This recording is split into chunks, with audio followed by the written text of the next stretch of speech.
Laporan Pratikum Agroklimatologi. Judul Klasifikasi Iklim dan Neraca Air.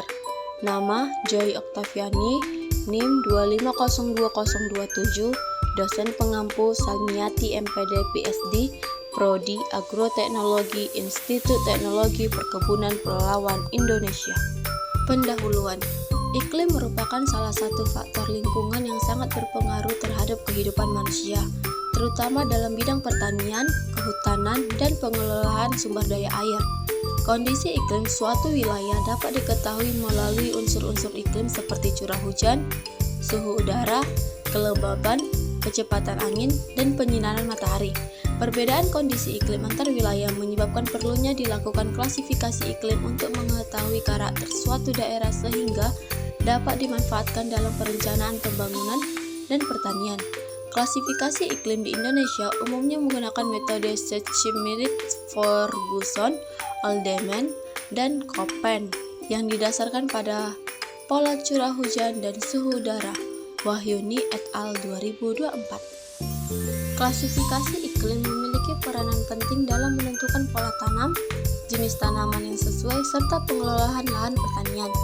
Daerah dengan curah hujan tinggi umumnya memiliki tingkat kelembapan tanah yang lebih baik dibandingkan daerah dengan curah hujan rendah.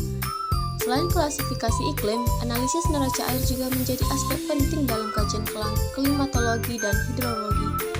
Neraca air merupakan perbandingan antara jumlah air yang masuk melalui curah hujan dengan jumlah air yang keluar melalui evapotranspirasi, limpasan, dan infiltrasi pada suatu wilayah dalam periode tertentu.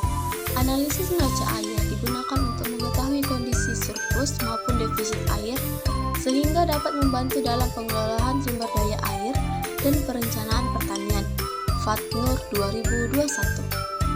Tujuan Pratikum untuk mengetahui cara mengklasifikasikan curah hujan berdasarkan data iklim dan menganalisis kondisi surplus dan defisit air melalui neraca curah hujan. Alat dan bahan yaitu laptop dan alat tulis. Cara kerja. Analisiskan data curah hujan 10 tahun terakhir Kota Jakarta dengan menggunakan laptop dengan cara menentukan klasifikasi data, menentukan tipe iklim Alderman, menentukan data curah hujan ET, menentukan potensi defisit air, dan rekomendasikan pola tanam.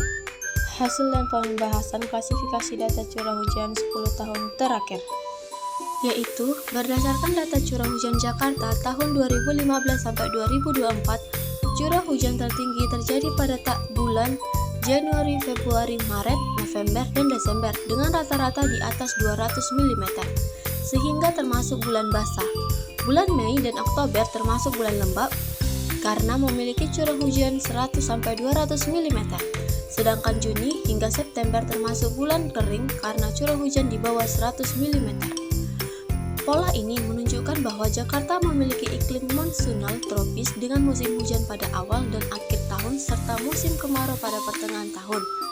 Neraca curah hujan menunjukkan bahwa pada bulan basah terjadi surplus air yang dapat memenuhi kebutuhan air tanah dan tanaman. Sedangkan pada bulan kering terjadi penurunan ketersediaan air sehingga dapat menyebabkan defisit air. Tingginya curah hujan Jakarta pada musim penghujan juga berkaitan dengan meningkatkannya potensi banjir perkotaan.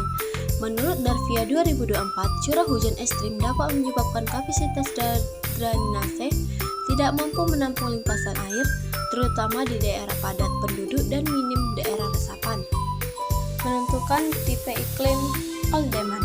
Berdasarkan data curah hujan tahun 2015 sampai 2024, Kota Jakarta memiliki 6 bulan basah sehingga menurut klasifikasi Alderman termasuk tipe iklim C. Tipe iklim C memiliki karakteristik agak basah dengan curah hujan yang cukup tinggi pada sebagian besar bulan dalam satu tahun. Kondisi ini menunjukkan bahwa ketersediaan air di Jakarta masih cukup baik untuk mendukung kegiatan pertanian dan kebutuhan air lainnya. Tipe iklim ini cocok untuk budidaya tanaman seperti padi, jagung, kedelai, dan kacang tanah karena ketersediaan air masih cukup mendukung pertumbuhan tanaman. Anam 2022. Data curah hujan ET, yaitu berdasarkan data neraca air bulanan Kota Jakarta bulan Januari sampai April dan Desember mengalami surplus air karena curah hujan lebih besar dibandingkan evapotranspirasi ET. Surplus terbesar terjadi pada bulan Februari sebesar 228 mm. Kondisi ini menunjukkan ketersediaan air cukup banyak sehingga dapat memenuhi kebutuhan tanaman dan menambah cadangan air tanah. Sedangkan pada bulan Mei sampai November terjadi defisit air karena curah hujan lebih rendah dibanding ET. Defisit terbesar terjadi pada bulan Agustus September sebesar min 64,5 mm. Kondisi ini menunjukkan bahwa pada musim kemarau ketersediaan air mulai berkurang sehingga dapat mempengaruhi pertumbuhan tanaman jika tidak ada irigasi tambahan.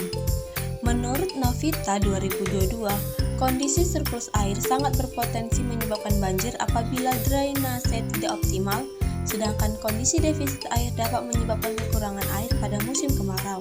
Oleh karena itu, analisis neraca air penting untuk perencanaan pengelolaan sumber daya air, pertanian, dan mitigasi bencana wilayah Jakarta.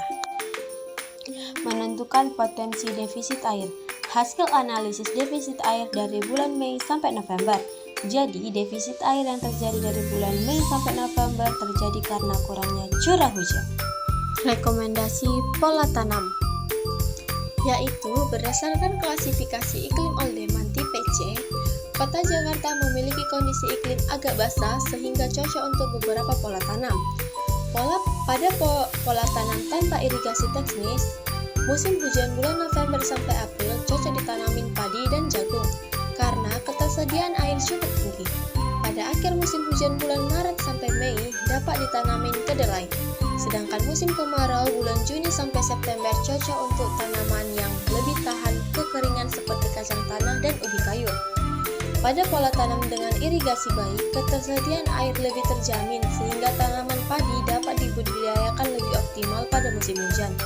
Setelah itu dapat dilanjutkan dengan tanaman palawija pada akhir musim hujan dan cabai atau jagung saat musim kemarau.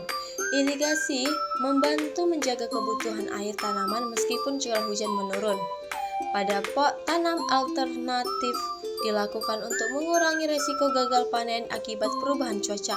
Pada pola ini, musim hujan tetap ditanami padi, kemudian jagung atau kedelai pada akhir musim hujan, dan tanaman tahan kering seperti ubi kayu, kacang tanah, serta sorghum pada musim kemarau. Pola tanam ini lebih fleksibel dan menyesuaikan kondisi curah hujan di Jakarta. Kesimpulan analisis klasifikasi iklim dan neraca air Kota Jakarta termasuk tipe iklim C. Menurut Oldeman, dengan karakteristik agak basah dan memiliki 6 bulan basah, curah hujan tinggi terjadi pada awal dan akhir tahun, sedangkan musim kemarau terjadi pada pertengahan tahun. Hasil neraca air menunjukkan adanya surplus air pada bulan Januari sampai April dan Desember, sedangkan defisit air terjadi pada bulan Mei sampai November.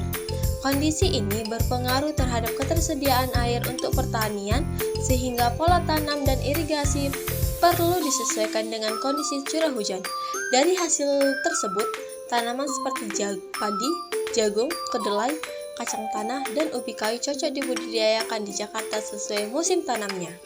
Daftar pustaka. Terima kasih semua.